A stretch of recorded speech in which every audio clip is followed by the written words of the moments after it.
राधे राधे। श्री हरिवंश कार्तिक महात्म 12वां अध्याय। नारद से सुनकर असुर पार्वती का रूप शिव से लेने को चला असुरों का यह भूप। नारद जी बोले, उस दानवेंद्र राजा ने विधि पूर्वक मेरा पूजन करके हंसकर कहा, हे ब्राह्मण, आप कहाँ से आए हैं? कहीं कोई अच्छी वस्तु देखी है जिसलिए आप आए हो? आज्ञा करिए। नारद जी बोले, हे दैत्येंद्र, मैंने एक समय कैलाश पर्वत पर जाकर वहां पार्वती के साथ बैठे हुए शिवजी को देखा। 10,000 योजन चौड़ा वह कैलाश पर्वत है। वहाँ अनेकों कल्प वृक्ष और कामधेनु हैं और चिंतामणियों से वह भूमि प्रकाशित है। उसे देखकर मुझे आश्चर्य हुआ कि तीनों लोकों में इनके समान रिद्धि कहीं है ही नहीं। देहे देवेंद्र, जब तुम्हारी रिद्धि की मुझे याद आई तो उसके देखने के लिए मैं यहाँ आया हूँ। तुम्हारी रिद्धि को देखकर ऐसा लगता है कि त्रिलोकी में तुम्हारे समान भाग्यशाली कोई नहीं है। फिर भी स्त्री रतन के बिना तुम्हारी उस सिद्धि को देखकर विचार करता हूँ कि महादेव जी के समान सुखी कोई नहीं है। अप्सरा, नाग कन्या आदि यद्यपि आपके यहाँ हैं तो भी पार्वती सी सुंदर नहीं है, जिसकी सुंदरता रूपी समुद्र में डूबकर ब्रह्मा तक ने अपने वीर्य को छोड़ दिया। रचना करते समय ब्रह्मा जी ने पार्वती जैसी अनेक अप्सराओं को बनाया, परंतु उसके रूप को समान कोई अप्सरा न हुई। स्त्री रतन के भोगने वाले महादेव जी का वैभव श्रेष्ठ है। ऐसे कहिए, जब मैं वहां से चल दिया तब वह दैत्यराज उसके रूप को सुन कामदेव से पीड़ित हो गया।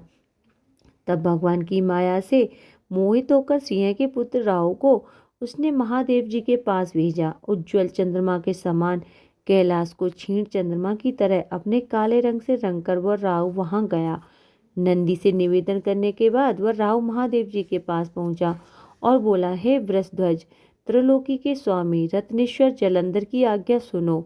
शमशान निवासी हाड़ों की माला पहने हैं दिगंबर तुमको हिमालय की बेटी ऐसी सुंदर स्त्री किस कारण से मिली है?